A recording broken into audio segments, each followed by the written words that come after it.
ਚੰਗਿਆਂ ਦੇ ਲੜ ਲੱਗ ਜਾ ਤੈਨੂੰ ਪਿਆਰ ਕਰਨਗੇ ਸਾਰੇ। ਕੁੱਤੇ ਦੇ ਗਲ ਪਟਕਾ ਹੋਵੇ ਉਹਨੂੰ ਵੱਟਾ ਕੋਈ ਨਾ ਮਾਰੇ। अस्सलाम वालेकुम सज्जनों बेलियो मित्रों की हाल चाल है। मैं थोड़ा दोस्त मोहम्मद अली खिजर ते एक बड़ा बेहतरीन वीलॉग लैके थोड़ी खिदमत हाजिर हाँ। अज के वीलॉग आप गलबात ये करनी है कि निस्बत किहो जे लोगों नाल होनी चाहिए। निस्बत बड़ी शै है और कोशिश करो कि साड़ी निस्बत साड़ा ताल्लुक साड़ा रिलेशन उस बंदे नाल बने कि जदों कोई भार पवे कभी कोई मुसीबत आवे अबिल तो मुसीबत बनना ही ना देवे, लेकिन खुदा न खास्ता बन भी जाए तो वह जनाब थोड़ी कंड दे मगर खलोता हो। निस्बत बड़ी शै ने, निस्बत बड़ी शै है, लेकिन जिहदे नाल निस्बत होवे वो भी कोई खानदानी होवे। वो मैनू निस्बत तो एक गल बड़ी याद आ गई कि साढ़े पासे दुध का रेट है कोई 160 रुपए किलो।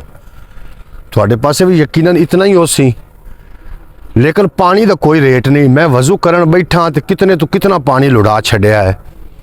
हुण तुसी इंज करो कि एक गडवी पानी की पकड़ के दुध च मिलाओ, तुसी वेख लेना उसकी कीमत भी हो जाएगी 160 रुपए किलो।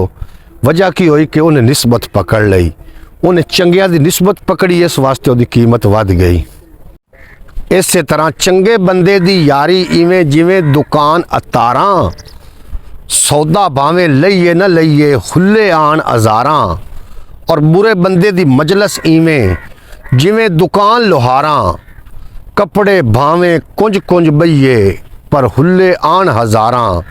इस तरीके प्यारे दोस्तों कोशिश ये करो कि जिहड़ा तुहाडा ताल्लुक है उस बंदे नाल होवे जदों तुहानूं कोई भार बने, कोई मुसीबत बने, कोई परेशानी बने तो जनाब वो तुहाडी कंड दे मगर खलोता होवे। बाकी परफेक्ट कोई भी नहीं होंदा, किसी न किसी दे विच कोई ना कोई कमी ज़रूर होंदी है। तो परफेक्ट तो सिर्फ अल्लाह और अल्लाह के रसूल की ज़ात है, इस तो इलावा परफेक्ट कोई भी नहीं है। लेकिन अपने ताल्लुक जिहड़े ने ना वो सही निस्बत सही लोगों के नाल जोड़ के रखो तो इंशाअल्लाह ताला तुहाडा जिहड़ा है आवन वाला वक्त, तुहाडा मौजूदा वक्त ये भी समझ जाएगा।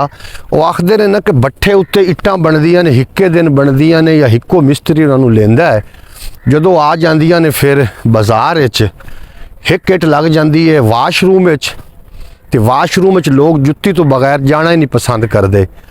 तो दूसरी इट लग जाती मस्जिद के मिराब ते तो जनाब उन्होंने लोग बोसा दे रहे होंगे ने। यदी वजह की है कि उन्हें चंगिया की निस्बत पकड़ लई और उसकी निस्बत ठीक नहीं आई, जिहदी वजह नाल उसकी इज्जत घट गई।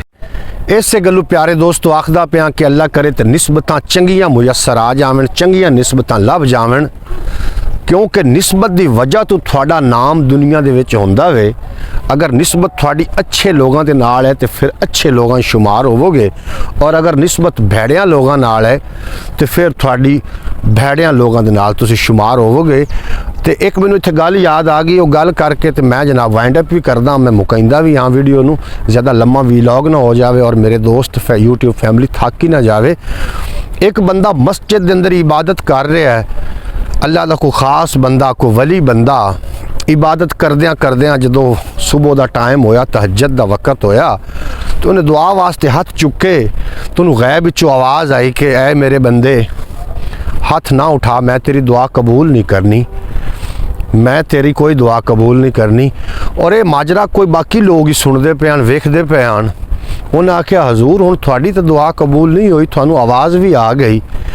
उस आख्या फिर की होया दुआ कबूल नहीं हुई? तो मेरी निस्बत ही इस तरीके है, इस पासे है, जावां तो होर कित्थे जावां, अपने मालिक अगे गिड़गिड़ाना है, अपने मालिक को मंगदिया रहना है, कदी तो तरस खा ही जाएगा ना।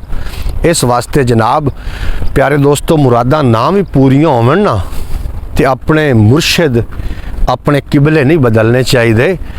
अपने किबले बदलते रहोगे अज इंदे कोल ते कल उंदे कोल, तो फिर किसे जोगे भी नहीं रह जाओगे।